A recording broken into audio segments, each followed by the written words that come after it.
ये स्थान है, एक तो काशी में है और एक बद्रीनाथ जी में है। किसी की बहुत बड़ी पितृ बाधा हो, कोई प्रेत बन गया है और किसी भी प्रकार से शांति नहीं मिल रही है, तो ऐसे में काशी में कपाल मोचन तीर्थ पर जाकर के अगर वो त्रिपिंडी श्राद्ध कर दे, एक पूरा अनुष्ठान होता है, ब्राह्मण आचार्य लोग जानते हैं, अगर वो त्रिपिंडी श्राद्ध कर दे वहां जाकर के, तो फिर किसी भी प्रकार की जो पितृ से संबंधित बाधा है वो दूर हो जाती है।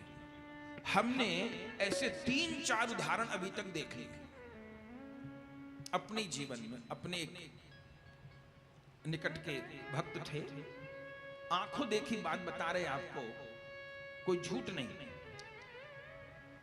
मेन गेट की जो दीवार थी वो ऐसे हो जाती थी, माने प्लास्टर करा दे, सब कुछ करा दे, मेन गेट की दीवार ऐसी हो जाती जैसे किसी ने कोई कुदाल लेकर के खोद दी।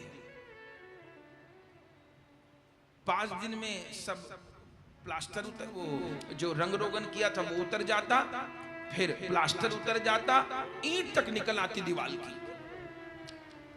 घर में रखे रखे कपड़े कट जाते। 2-4 बार कहा, पहले तो भरोसा नहीं हुआ कि ऐसा भ्रम होगा, लेकिन आंखों से देखा, ऐसी दीवार खुद जाती कि बिल्कुल जैसे किसी ने, और कोई आए नहीं जाए नहीं, जैसे तोड़ा हो किसी ने उस दीवार को।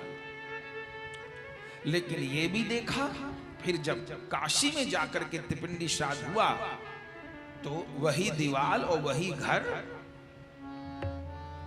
शांत। तो कपाल जाकर के वहां छूट गया। देखिए, हर लीला जो है वो जीव के कल्याण के लिए ही है। अच्छा, जो भी कोई कष्ट प्राप्त हो रहा है वो पितृ का कष्ट है कि कोई कष्ट है, जीव के हैं तो अपनी कर्म किए हुए। लेकिन जैसे आदमी ने अपना आहार विहार बिगाड़ा और बीमार पड़ा, तो बीमार पड़ गया, अब उसके लिए अस्पताल भी बने हुए हैं। अब किसी को कोई भी रोग लगा, अगर किसी को हार्ट की प्रॉब्लम हुई है तो भैया गलत खान पान किया होगा ना।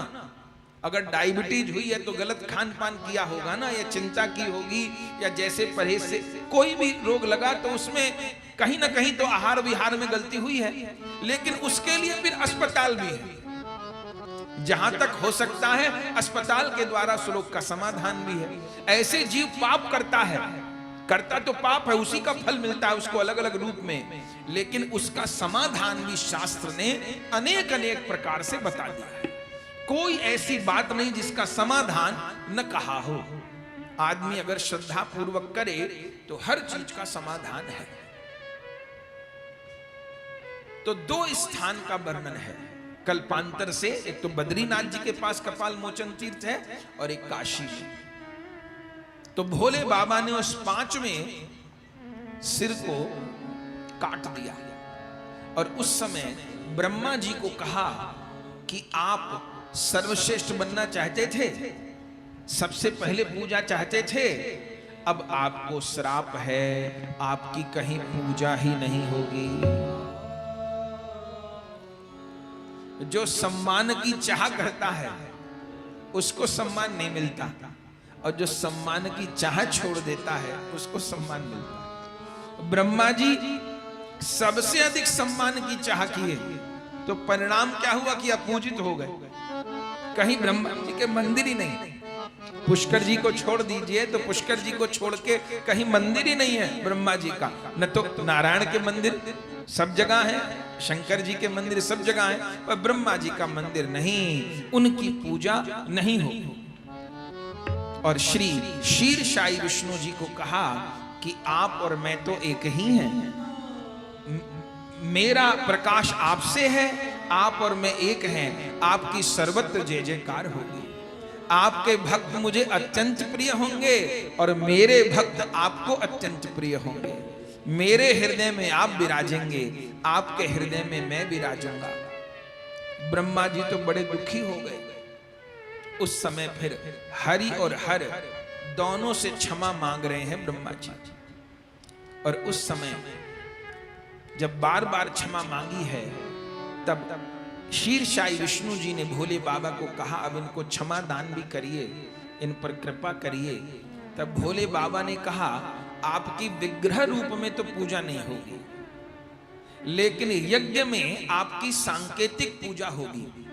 तो आपने ध्यान दिया हो, यज्ञ में एक पूर्ण पात्र रखा जाता है, एक कांसे का बर्तन, या कांसे का नहीं होता तो ब्राह्मण लोग कहते चलो स्टील का ही सही, उसमें चावल रखे जाए। उसका भी विधान है कि इतनी मुट्ठी चावल, 54 मुट्ठी के अपने हाथ से नापे, इतने मुट्ठी चावल भरे जाते हैं, उसको पूर्ण पात्र बोलते हैं। फिर उसमें कुशा लगाई जाती है, कुशा से कलावा लपेटा जाता है और वो पूर्ण पात्र रखा जाता है। जो यज्ञ में वो जो पूर्ण पात्र है वो ब्रह्मा जी का स्वरूप है। फिर यज्ञ के बाद उस चावल से भरे पात्र का दान जिस भी जो यज्ञ कराए आचार्य उनको या अन्य किसी भी आचार्य को दक्षिणा के साथ किया जाता है। उसमें सबसे अच्छा होता है कि नया कांसे का ही बर्तन हो और उसमें फिर अपनी मुट्ठी से नापे गए उसमें चावल भरे जाएं और फिर दक्षिणा के सहित यज्ञ के बाद उसका ब्राह्मण को दान हो। तो वो जो पूर्ण पात्र है वो ब्रह्मा जी का स्वरूप है। तो आप केवल यज्ञ में पूर्ण पात्र के रूप में स्थान पाओगे और आपकी कहीं पूजा नहीं होगी। तब उस समय हरि और हर विराजमान हो गए हैं और उस समय शिवलिंग का प्रकाश हुआ और उस समय जितने भी देवता थे, फिर साथ में ब्रह्मा जी भी हैं और श्री नारायण भी हैं, उस समय सब लोगों ने प्रथम शिवलिंग की पूजा की है। वो कौन तिथि है? वो है फाल्गुन कृष्ण चतुर्दशी की। आइए हम सब लोग भी अब भावना में इस समय सब देवता बेलपत्र चढ़ाते हुए, कमल चढ़ाते, पुष्प चढ़ाते